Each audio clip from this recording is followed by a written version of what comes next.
Hello friends, this is Dr. Sachin Goswami and I welcome you on our YouTube classes. दोस्तों आज की इस video में मैं आपको चार्ल्स डिकेंस की बायोग्राफी, उनके वर्क्स और क्रोनोलॉजिकल ऑर्डर उनकी लाइफ इवेंट्स का और उनके वर्क्स का ये आपको समझाने वाला हूँ। और ऐसे क्वेश्चंस हैं जो आपके एग्ज़ाम के पॉइंट ऑफ व्यू से बहुत इम्पोर्टेंट हैं। मैं बीच बीच में बायोग्राफी और वर्क्स के बीच में बताता चलूँगा कि एग्ज़ाम में क्या क्या पूछा जा सकता है, तो उसको आपको समझते हुए चलना है। तो दोस्तों देर न करते हुए स्टार्ट करते हैं चार्ल्स डिकेंस की इस वीडियो को। Charles Dickens was born on 7 Feb 1812 in Landport, Portsea, England. अब सबसे पहला क्वेश्चन ये आ जाता है, जो मेन चीज़ है वो मैं आपको बताऊंगा। जो चार्ल्स डिकेंस हैं इनका बर्थ कब हुआ था, तो दोस्तों याद रख लेना 7 फरवरी को हुआ था 1812 में। 7 Feb 1812 में इनका बर्थ हुआ था। कहाँ पर हुआ था? लैंडपोर्ट, पोर्टसी में। लैंडपोर्ट, पोर्टसी, इंग्लैंड में इनका बर्थ हुआ था। तो इतना याद रख लेना दोस्तों कि इनका जो बर्थ हुआ था 8 Feb को हुआ था, 1812 में हुआ था, लैंडपोर्ट, पोर्टसी, इंग्लैंड में हुआ था। इनके फादर की बात करें तो इनके father John Dickens worked as a clerk in a navy pay office at Portsmouth. इनके जो फादर थे वो एक क्लर्क के रूप में काम करते थे। और क्लर्क के रूप में कहाँ काम करते थे? इनके फादर क्लर्क के रूप में काम करते थे नेवी ऑफिस में, पोर्ट्समाउथ में, डॉकयार्ड में। His parents had 8 children, Charles was the second. दोस्तों याद रखना इनके 8 भाई बहन थे और जो चार्ल्स थे वो दूसरे नंबर के थे। John Dickens was a man of wavering temperament. जो जॉन डिकेंस थे वो एक वेवरिंग टेम्परामेंट के व्यक्ति थे। इसके बाद Charles has presented a picture of his father in the character of Micawber in the novel David Copperfield. दोस्तों यहाँ पर ये मोस्ट इंपॉर्टेंट क्वेश्चन भी है, एग्जाम के पॉइंट ऑफ व्यू से भी है। इसको दिमाग में बिठा लेना कि जो चार्ल्स डिकेंस हैं उन्होंने अपने फादर के कैरेक्टर की पिक्चर कहाँ पर प्रेजेंट की है। तो आपका आंसर क्या होगा? अपने नॉवल डेविड कॉपरफील्ड में। किस में? जो डेविड कॉपरफील्ड उनका नॉवल है उसमें उन्होंने अपने फादर की कैरेक्टर को रिप्रेजेंट किया है। He knows nothing of his mother, we know nothing of his mother. उनकी मदर के बारे में कुछ नहीं पता, लेकिन जो इनके फादर का कैरेक्टर हमें देखने को मिलता है, मतलब मीकावर का जो कैरेक्टर डेविड कॉपरफील्ड में आता है। डेविड कॉपरफील्ड इनका ऑटोबायोग्राफिकल नॉवल है, जैसे कि आप जानते होंगे।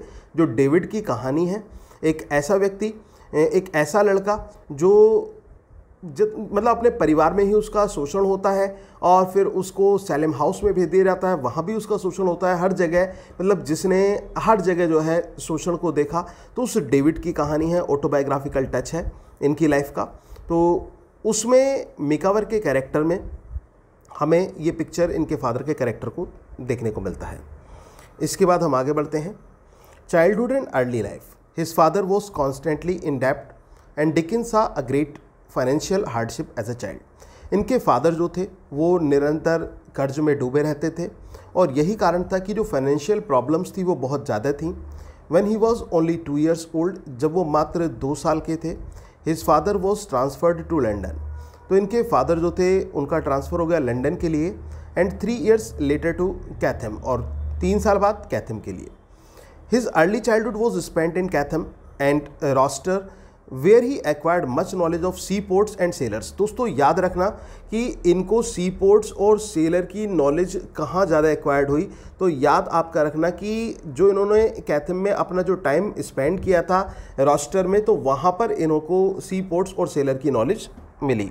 Hair he also developed a love for study and read number of books and novels.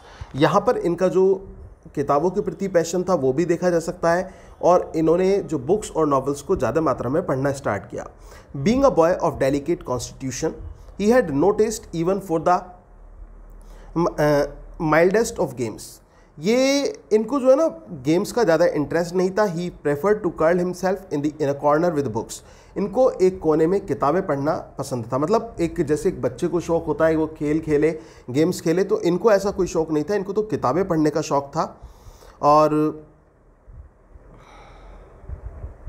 he preferred to curl himself up in a corner with the books. Dickens came to know not only hunger and lack of necessaries of life, but also the horror of debtors' prison and evils of child labor. जो Dickens थे, Dickens ने केवल hunger of hunger को नहीं देखा, lack of necessary जो life की होती हैं, जीवन की जो आवश्यकताएं होती हैं, उनकी भी कमी इन्होंने महसूस की। और यहाँ तक कि इनको डर था डेप्टर प्रिजन का और इसके साथ साथ इवल्स ऑफ चाइल्ड लेबर का। He was hardly 11 when the family faced financial crisis. जब ये मात्र 11 साल के थे तो परिवार ने बहुत ज़्यादा फाइनेंशियल क्राइसिस देखा, जो ये फाइनेंशियल प्रॉब्लम्स होती हैं उनको फेस किया। His father could not pay back his heavy डेप्ट एंड वॉज अरेस्टेड। इनके फादर जो थे अपना जो कर्ज था वो नहीं चुका पाए थे और उनको गिरफ्तार कर लिया गया था and imprison in the Marshalsea and family move to an apartment in the dirty London suburb Camden Town. और इनको मार्शला, ठीक है, जो मार्शल सी है वहाँ पर इनको जेल में डाला गया and the family move to an apartment और in dirty London suburb Camden Town. और जो परिवार था वो कैम्डन टाउन में जो एक जिसे कहते हैं ना एक देहाती सी बस्ती, एक रस्टिक एनवायरनमेंट वाला एरिया, तो वहाँ पर इनका जो परिवार था वो मूव हो गया। Dickens got a manual post in Warren's blacking factory where his duty was to wash bottles and put labels on them. दोस्तों जिस चीज़ का डर था डिकन्स को चाइल्ड लेबर का, वही इनके साथ हुआ। इनको एक फैक्ट्री में काम मिला जहाँ पर ये बोतलों की सफाई किया करते थे। The few shillings a week that his father his hard labour brought him was all the family had to live on. और जो कुछ शिलिंग्स इनको मिलते थे, जो पैसा ये कमाते थे, उसी से इनके परिवार का गुजारा चलता था। When his father was released from prison, जब इनके पिताजी जो थे वो जेल से छूटे, he also got a legacy this improved their lot. तो उनको लीगेसी मिली, उस लीगेसी की वजह से थोड़ा सा इम्प्रूवमेंट हुआ। Charles was taken away from the factory, Charles को भी फैक्ट्री से बाहर निकाला गया and sent to school at Wellington House Academy. और इनको वेलिंगटन हाउस एकेडमी स्कूल में भेजा गया where he remained for about 4 years, जहाँ पर ये 4 साल के लिए रहे। दोस्तों याद रख लेना, इनकी स्टडी वेलिंगटन हाउस एकेडमी से हुई। He learn little there but laid by a store of material for future use. कम सीखा लेकिन फ्यूचर यूज़ के लिए बहुत कुछ कलेक्ट किया। At 15 he left school and was employed as clerk with Messrs Ellis and Blackmore attorneys of Gray's in.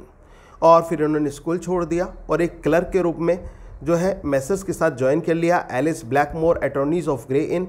Here he acquired knowledge of legal profession and life of solicitors. यहाँ पर इनको legal professors और solicitors की life के बारे में सीखने को मिला। But he found very little scope of development here, लेकिन बहुत कम स्कोप था डेवलपमेंट का यहाँ पर। He gave up his job, तो इन्होंने अपनी जॉब छोड़ दी and begin to learn short hand, और शॉर्ट हैंड सीखने लगे। He picked it up very soon and became a parliamentary reporter in the house of Commons for the Morning Chronicle. और इन्होंने बहुत जल्दी इस चीज़ को सीखा और पार्लियामेंट्री रिपोर्टर के रूप में ये मतलब इन्होंने ज्वाइन किया House of Commons for the Morning Chronicle में। He was very successful reporter बहुत सक्सेसफुल रहे ये, एक जर्नलिस्ट के रूप में देखने को मिला इनको। At the age of 20 he became famous as a reporter and occupied the highest rank not merely for accuracy in reporting but for marvellous quickness in transcript. दोस्तों इनको जो था इनकी पत्रकारिता के लिए इनको अवार्ड भी मिला था, और वो क्या था, एज ऑफ 20 इनको जो है ना हाईएस्ट रैंक मिली थी किस चीज़ के लिए, अपनी रिपोर्टिंग में एक्यूरेसी के लिए और मार्वलेस क्विकनेस के लिए। This also provided him an opportunity to study man and manners life in general.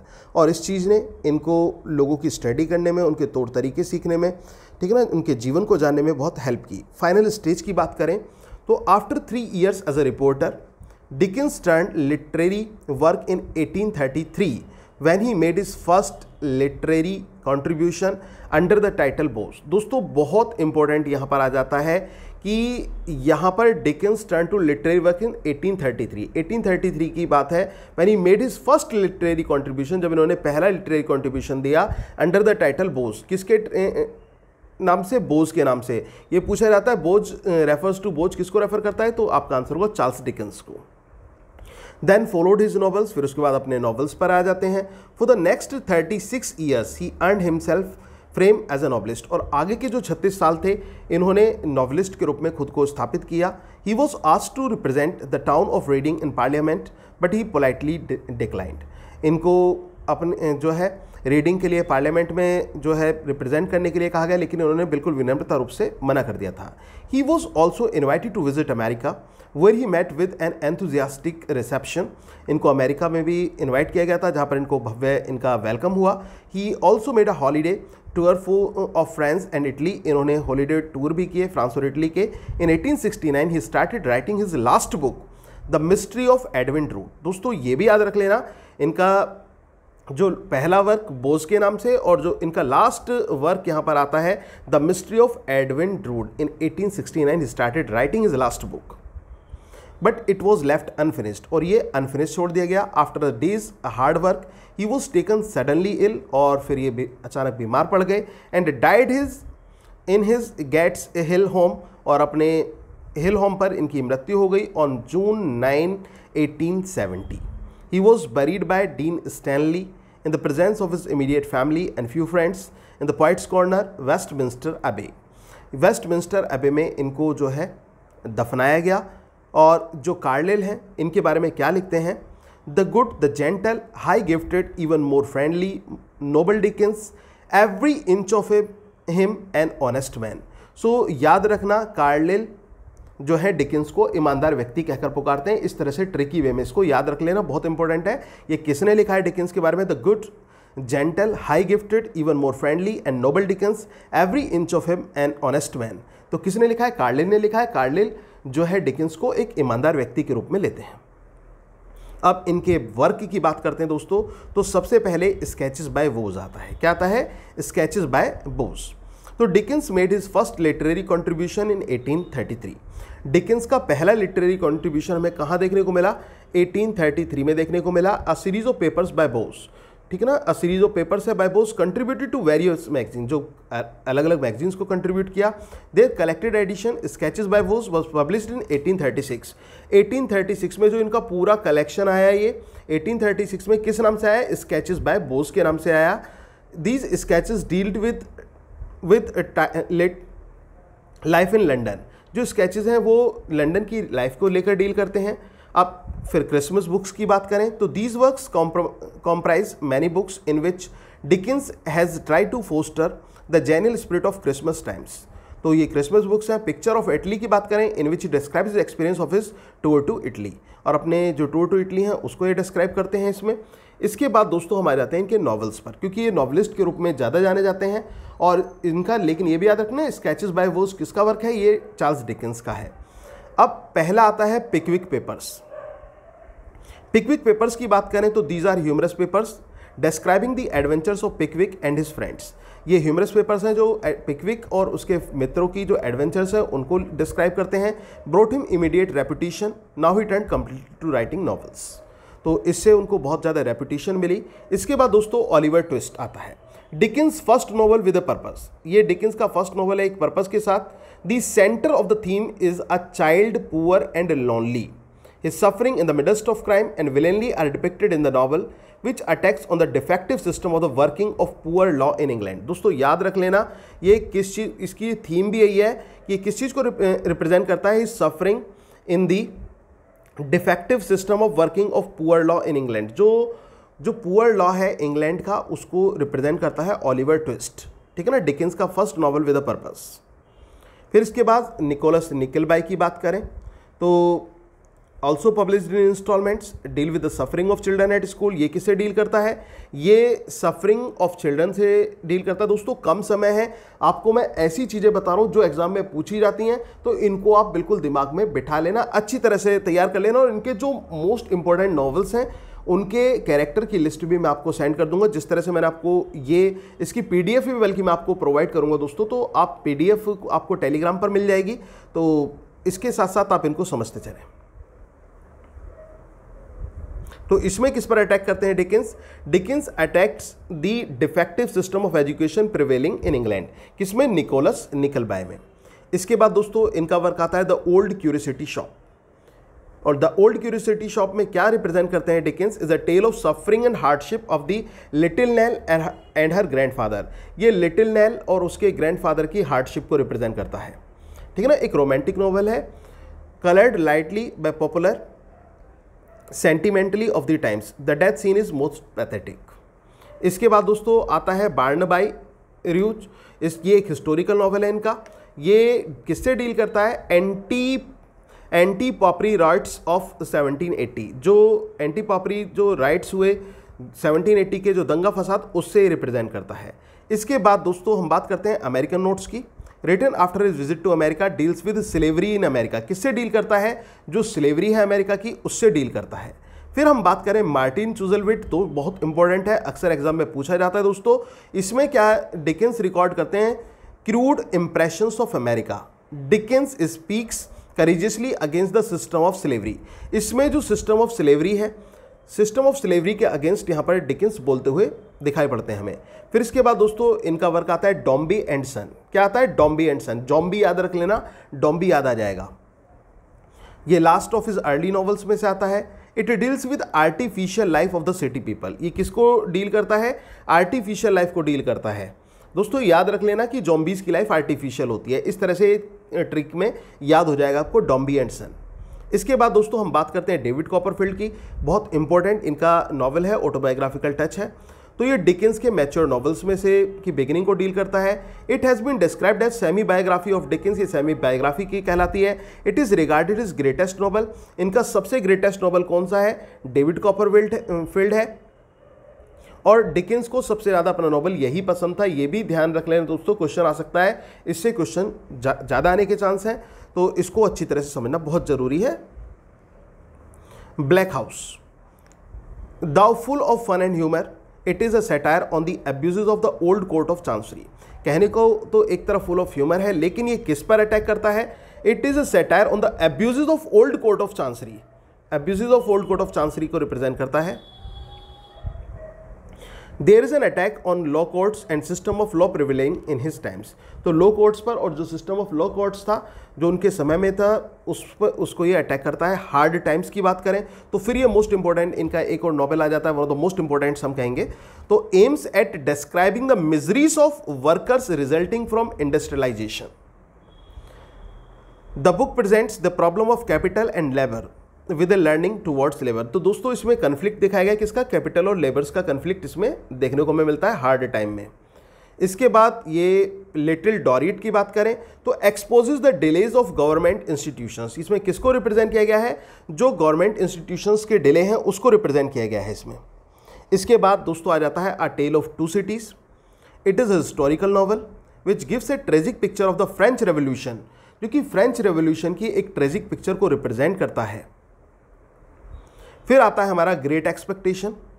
It is another masterpiece, it deals with the Dickens experience of poor and rich societies.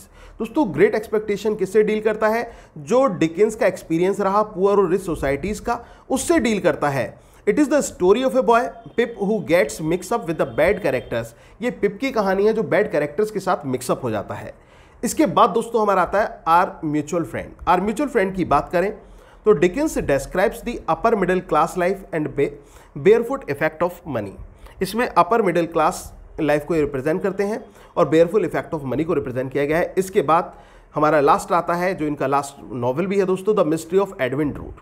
The mystery of Edwin Drood started in 1869 but remained incomplete due to his sudden death. और ये इनका incomplete novel रहा, unfinished novel हम इसको कहेंगे। अब chronological order की बात हम कर लेते हैं दोस्तों। 1812 में बॉर्न 7 फैब 1812 में इनका बर्थ हुआ। 1814 में फैमिली लंदन मूव कर गई। 1813 में ये पार्लियामेंट्री रिपोर्टर बने। 1833 में इन्होंने लिखना चालू किया बाय द नेम बॉस के स्केचेस ऑफ बॉस, मैंने आपको बताया था, स्केचेस ऑफ बॉस के नाम से इनका वर्क पब्लिश हुआ। फिर इसके बाद 1836 1837 पिकविक पेपर्स आए। 1837 मैरिड कैथरीन होगार्थ और 1837 में इन्होंने कैथरीन होगार्थ से शादी कर ली। 1837-38 ऑलिवर ट्विस्ट आया। फिर 1838-1839 निकोलस निकलबाई आया। 1840-1841 the old curiosity shop. 1841 Barnaby Rudge the first visit to America. 1842 American notes. 1843 Christmas Carol Martin Chuzzlewit, ठीक है, अनगोस्ट टू इटली। और इसके बाद दोस्तों ये साथ साथ ये वर्क और इवेंट दोनों ध्यान रखना दोस्तों, ये इनका इटली का भी टूर रहा था और इस बीच में क्रिसमस कैरल और मार्टिन चुज़लविट आए थे। इसके बाद 1845 में first editor of the Daily News only for 3 weeks pictures of Italy. इसके बाद 1846 में visit Paris for 3 months, Dombey and son आया इनका और पेरिस को भी इन्होंने विजिट किया। 1850 में first chapter of David Copperfield appears in house hold works. House hold works में फर्स्ट चैप्टर जो था डेविड कॉपरफील्ड का वो अपीयर हुआ। 1851 में loss of father and a baby daughter, तो एक बेबी डॉटर और फादर का लॉस हो गया इनका।